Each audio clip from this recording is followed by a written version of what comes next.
Здравствуйте, друзья! С вами снова семейный психолог Яна Ром. В моем очередном видео я буду говорить о пограничном расстройстве личности. Расскажу интересные факты о пограничниках.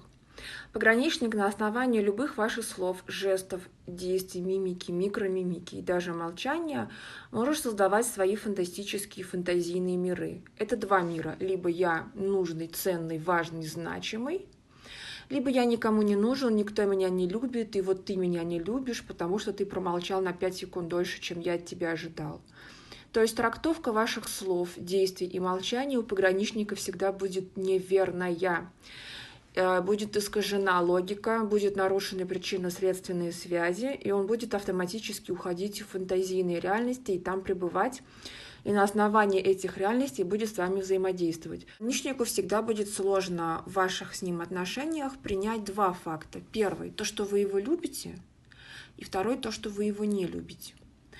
И на каждую из этих ситуаций вы будете должны затрачивать много сил, энергии, времени, средств и приводить много доводов. Вы должны будете ему доказать, что вы его либо любите, и должны доказывать это каждый день.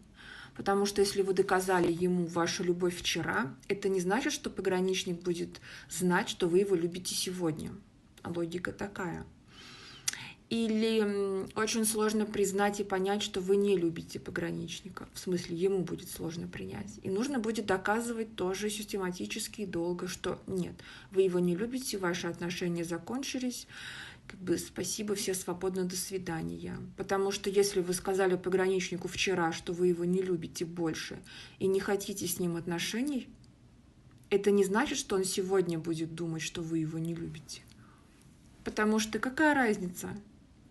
Вчера вы сказали, что не любите его.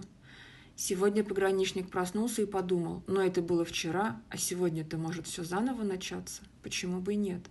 И вы будете вынуждены опять возвращать пограничника в реальность и говорить, мы же расстались вчера, неделю назад, все между нами все кончилось.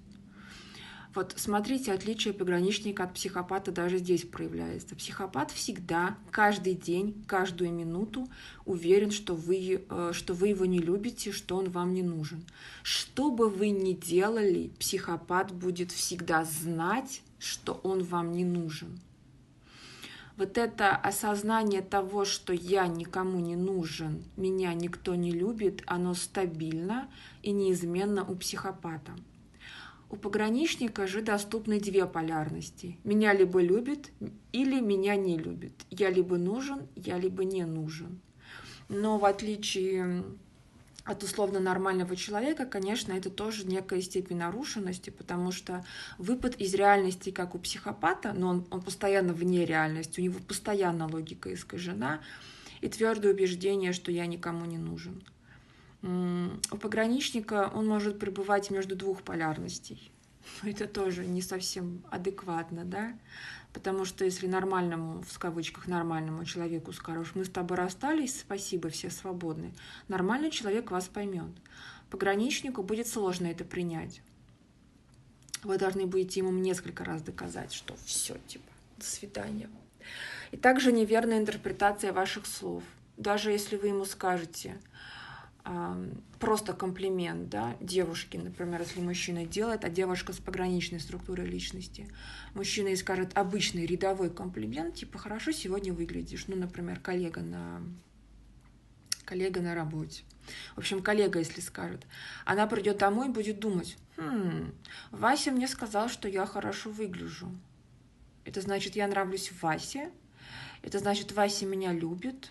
Ого, да я вроде как его люблю. Вот у нас любовь. И на следующий день она возвратится на эту работу с мыслями о том, что Вася ее любит и что она любит его. И начнет пребывать в своей фантастической реальности. Вот такие интересные детали творятся в голове пограничника. Спасибо за внимание. Пока.